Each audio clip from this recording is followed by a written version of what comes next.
प्रिय संतों, धर्म प्रेमी मेरे भाई बहन, आज मैं अरण्य कांड से कपट मृग प्रसंग, सीता हरण का प्रसंग वाचन करने जा रहा हूं।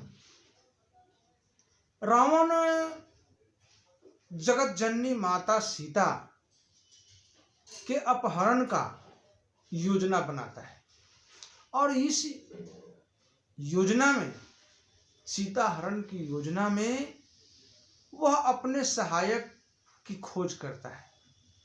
काफी मंथन चिंतन करने के बाद वह इस निष्कर्ष पर पहुंचता है कि उसका मामा अर्थात राक्षसी तारका का पुत्र, जिसे भगवान श्री राम ने बक्सर में महर्षि विश्वामित्र जी के महायज्ञ में संहार किया था, तारका का, सुबाहु का, वह मारीच बच गया था। लेकिन वह मारीच बहुत मायावी था, रूप रंग वेश बदलने में बहुत मायावी। दशानन रावण ने सोचा कि इस जघन्य कुकृत्य में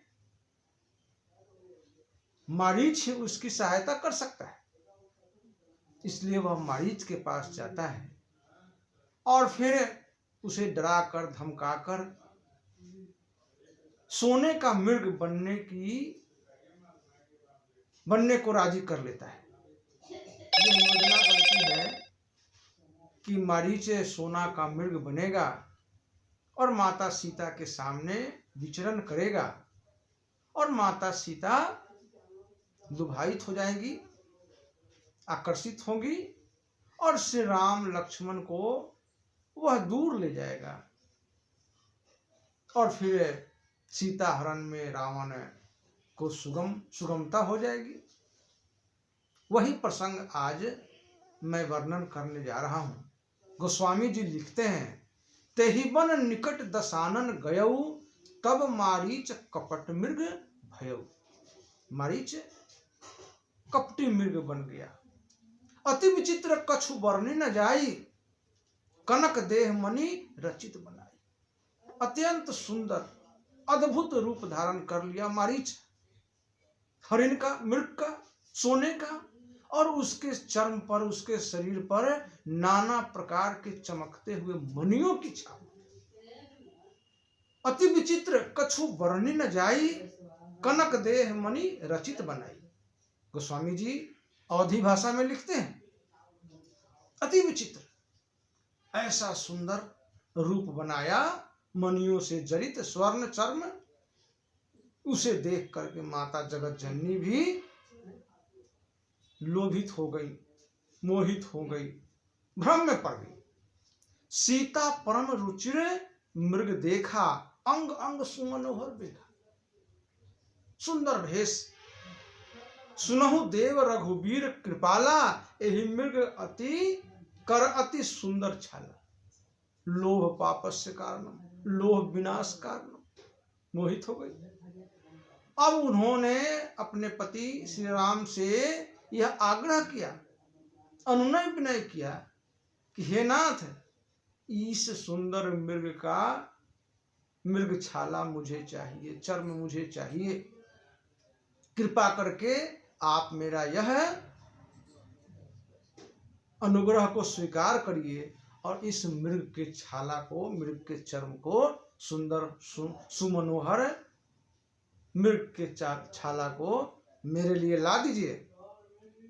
सत्य संध प्रभु बधिकर एहि, आनहु चर्म कहती वैदेही। हे सत्य प्रतीक भगवान श्री राम, इस मृग का चर्म मेरे लिए आप ला दीजिए। तब रघुपति जानत सब कारण, उठे हरषि सुर राज संहारन। रघुवीर समझ गए, भगवान श्री राम समझ गए कि अब समय आ गया महासंग्राम का। देवताओं के हित के लिए, देवताओं के भलाई के लिए काम करने का वह सुंदर वक्त आ गया। अब सीता का कल्याण नहीं है, सीता हरण, फिर लंका पर चढ़ाई, जहां राक्षसों का गढ़ था। तब रघुपति जानत सब कारण, उठे हर्षि सुर काज सजान। मृग बिलो की कटि परिकर बांधा, करतल चाप रुचिर सर साधा।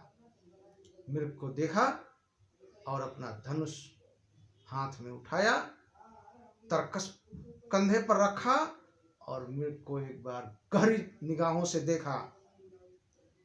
प्रभु लक्ष्मणी कहा समुझाई, फिरत विपिन निश्चर बहु भाई। भगवान ने, श्री राम ने, प्रभु ने अपने अनुज लक्ष्मण को समझाते हुए कहा, अनुज लक्ष्मण देखो, इस जंगल में नाना प्रकार के निशाचर राक्षस भेष बदलकर विचरण करते हैं, इसलिए तुम अपने बुद्धि, विवेक और समय को देखते हुए अपने आश्रम और सीता की सुरक्षा करना। मैं अभी आता हूं। सीता केरी करहु रखवारी, बुद्धि विवेक बल समय विचारी। हे लक्ष्मण, अपने बुद्धि और विवेक से सीता की रक्षा करना, अपने आश्रम की रक्षा करना। ऐसा कह करके प्रभु श्री राम धनुष संधान करते हुए, धनुष पर बाण का संधान करते हुए उस मृग के पीछे पीछे दौड़ चले। आज का प्रसंग इतना ही है। राम भजू राम भजू राम भजू भाई, जाके गुण वर्णे न जाए। श्री राम की कृपा अपरंपार। किस विधि से हमारी भलाई करें, किस विधि से हमारी भलाई करेंगे, ये तो वही जाने, प्रभु ही जाने। इसलिए बोलिए सियापति रामचंद्र की जय।